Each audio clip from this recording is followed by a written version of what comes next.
For the past couple of major international tournaments on paper, England have been the favourites to go all the way and win the whole thing, yet time and time again, England have fallen short. Yet on paper, with England's squad only getting better and better each tournament, and now most certainly in the thick of their golden generation, England are, according to the bookies, the favourites to go all the way and win the Euros this summer in Germany. And on paper, it's more than understandable to see how and why England are the favourites. Alongside France, England have the most individual talent across the board and made it to the final of the last Euros, where they lost on penalties to Italy. But why do so many people disregard England as their favourites, despite everything that they bring? And why do so many people believe in England to go all the way and win the whole thing? Like, there seems to be no consensus about England. You either think England are going to underdeliver, underperform and not make it, or you're going to think England is going to easily go all the way and win the Euros.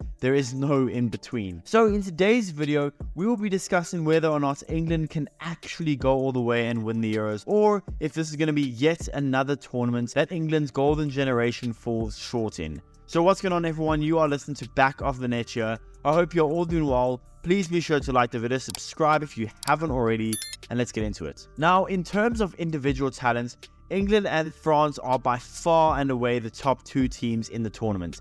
England's squad is just disgustingly stacked. I mean, in terms of goalkeepers, all three of their goalkeepers are starting level goalkeepers in the Premier League, with their starting keeper, Jordan Pickford, having a phenomenal season at Everton, finishing second in the Golden Glove race. And in defense, individually, they really have some good defenders like Kyle Walker, Kieran Trippier, John Stones, and so on. Now, why Lewis Dunk was chosen over Branthwaite, I have absolutely no idea. And it's also a shame to not see Ben White be selected for England, although I still don't think Ben White would have been starting for England ahead of Kyle Walker. But in their defense, again, individually, they have some really good defenders. And then in midfield, they are just disgustingly good. They have the likes of Trent, who is registered as a midfielder. You have Declan Rice, who was out of this world for Arsenal this season. You have Kobe Mainoo, arguably one of the best under-21 talents in the world. You have Jude Bellingham, who has just won La Liga and the Champions League with Madrid and played to a Ballon d'Or level this season. And then you have guys like Conor Gallagher, who's been really good for Chelsea,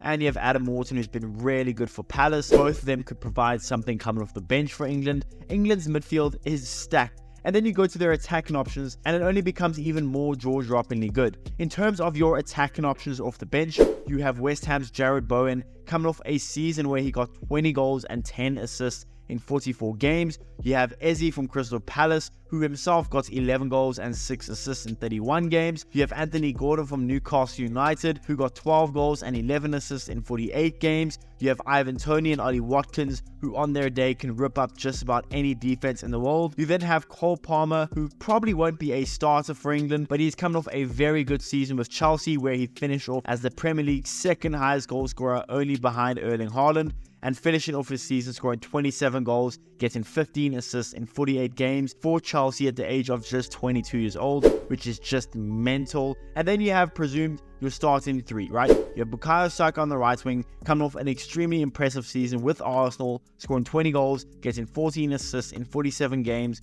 for a team that went down to the last day for the Premier League title and went to the quarterfinals of the Champions League. And then on the other wing, you would assume you would have Phil Foden, and had Man City made it further in the Champions League, he most likely would be competing for a Ballon d'Or. And unlike last season, where Erling Haaland was by far and away the main man at City, this season, without a doubt, it has been Phil Foden.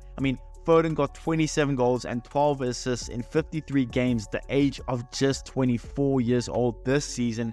And then who will lead this line, this elite attacking line I've just mentioned with all this depth? Who will lead the line? Oh, just Harry Kane, a guy who in his first season out of England has just won the Golden Boot in Germany and just had as good of a season you could have asked from the 30-year-old Englishman. Kane finished the season scoring 44 goals and getting 12 assists in 43 games. Absolutely mental stats. Now, I know he didn't win a trophy, which is the huge talking point, but in terms of an individual, Harry Kane did everything he could do in the season, without a doubt. So, whether you like England or not, you must admit, individually, they are arguably the best team in all of the Euros. Well, them and France, let's give or take. So why do so many people have a problem with them being seen as the favourites? Well, to be honest, England are just not a great team when they play together, and Gareth Southgate hasn't proven to be a great international manager. And if England even slightly were to underdeliver this summer in the Euros, well then you can fully expect to see Southgate get the sack. Even though he has taken England to the Euro finals previously,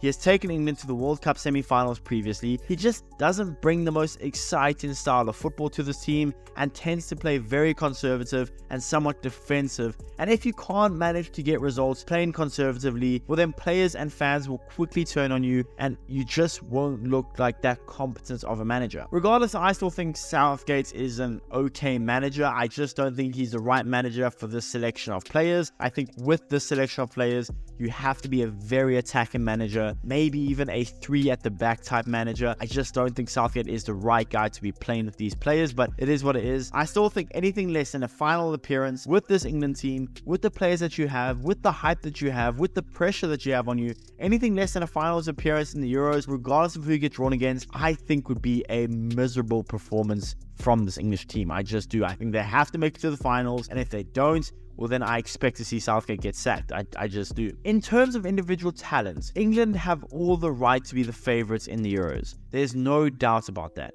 But in terms of the way they play and under the manager they play for, I just don't quite know if they will do it, if they'll go all the way and finally get their hands on the Euros. I just don't think they will. If England succeed in this Euros, if they happen to do it, well then most likely it'll be down to individual talents, to Jude Bellingham having an amazing campaign, to Harry Kane, to whoever you like. I just don't think if they were to win the Euros that it would be down to them tactically being an elite team or playing so well together as a team. I just don't think that'll be the case. If they win the Euros, in my opinion, it'll be down to individual talent, not the manager. Either way, all the pressure is on England. All the pressure is on Gareth Southgate. They have to deliver in this Euro.